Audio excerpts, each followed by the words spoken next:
برادران گرامی قدر، ہر عقل مند انسان جس نو رب ذوالجلال نے عقل، شعور اور سمجھ عطا فرمائی ہے، او بندہ جاندا ہے کہ اس ساری کائنات دا خالق، مالک اور رازق اللہ دی ذات ہے۔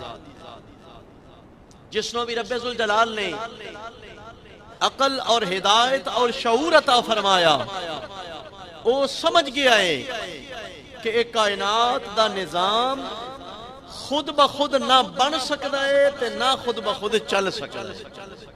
دو چیزاں نے، ایک ہے کسے شے دا وجود دے اندر آنا، دوسرا ہے اس دا اپنا کارکردگی دا اظہار کرنا، اپنی پرفارمنس نو بکھانا۔ مثال دے طور تے ساڈے استعمال دے واسطے سائیکل ہے، موٹر سائیکل یا گاڑی، اپنے وجود دے اندر کسے بنان والے دے محتاج لے۔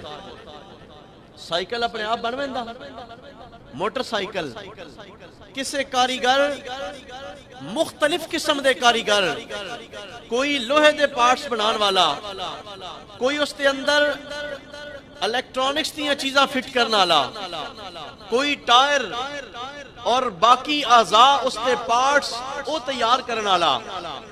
ڈھیر سارے لوگاں دیاں محنتاں، ڈھیر سارے لوگاں دی کم کاج اور مشقت تو بعد ایک موٹر سائیکل تیار ہوندا ہے۔ ان موٹر سائیکل تیار ہو گیا، اس تو بعد کیا کسی ڈرائیور تو بغیر وہ چل جائے گا؟ موٹر سائیکل اپنی پرفارمنس دکھان واسطے، اپنا فائدہ دین واسطے کسے ڈرائیور دا محتاج ہے، جڑا سمجھ بوجھ دے نال، عقل دے نال اور تدبیر دے نال اس نو چلاوے، انج چلاوے جویں چلان دا حق ہوندا ہے۔ پھر وہ موٹر سائیکل اپنے سوار نو منزل مقصود تے لے کے جائے گا۔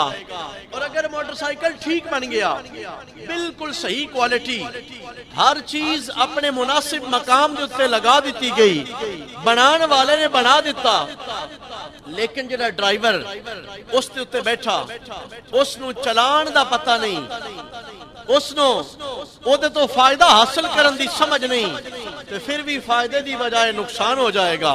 ہو سکتا ہے وہ کوئی حادثہ کر دے وے، ہو سکتا ہے اپنے واسطے بھی نقصان دا سبب بنے، کسی اور نو بھی نقصان پہنچا دے وے۔ اس تو پتہ ہے چلیا کہ کائنات دے اندر ایک ذرے تو لے کے عرش اولا تک جو کچھ بھی موجود ہے، اس دا کوئی نہ کوئی خالق اور مالک موجود ہے۔ بولو، اس دا خالق اور مالک موجود ہے، جڑا وجود عطا کرنے والا ہے، اور پھر اس وجود تو بعد اس ساری کائنات دا نظام چلان والا ہے۔ اسی ویکھدے ہاں کچھ لوگ کہندے نے اس کائنات اندر کہ اے دنیا خود بخود بن گئی، اپنے آپ بگ بینگ تھیوری کہندے نے کہ ایک بڑا بڑا دھماکہ ہویا، اس دے اندر اپنے آپ چیزاں بن گئیاں نے، پہاڑ کچھ سخت ریزے کسی جگہ تے گئے نے تو وہ پہاڑ بن گیا، نرم مٹی کسی جگہ تے گئی ہے تو وہ زمین بن گیا، کوئی درخت بن گئے، کوئی کچھ بن گیا، کوئی کچھ بن گیا۔ اے اونا دی عقل ہے، لیکن میرے بھائی غور کرن دی گل یہ ہے کہ جتھے دھماکہ ہوئے اوتھے تباہی ہوندی ہے۔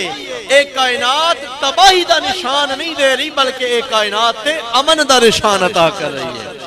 کتنا سونا نظام ہے۔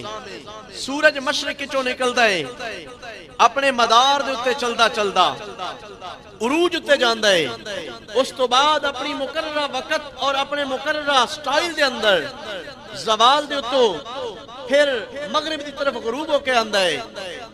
دن اور رات دا چکر چلدا پیا ہے، سردی اور گرمی دا سائیکل چل رہا، یہ سارا نظام رب نے ایک اپنی ترتیب دے نال رکھیا ہے۔ آج تک انج نہیں ہویا کہ سورج طلوع ہونا بھول گیا ہوئے، سورج غروب ہونا بھول گیا ہوئے۔ کیوں؟ وہ دی وجہ یہ ہے کہ اس نو چلان والا کوئی عام انسان نہیں بلکہ رب رحمان ہے، جس تے قدرت دے نال، جس دی تدبیر دے نال اس ساری کائنات دا نظام چلدا پیا۔ جڑے عقلی دلائل نے، عقل دے نال سوچئے یا جڑے قرآن و حدیث وچوں دلائل ملدے نے دوواں دی روشنی دے اندر اگر ویکھیا جائے تے خدا دی قسم ہے عقل اس گل نو تسلیم کرن تے مجبور نظر آئے گی کہ اللہ کریم نے ہی ساری کائنات نو پیدا فرمایا.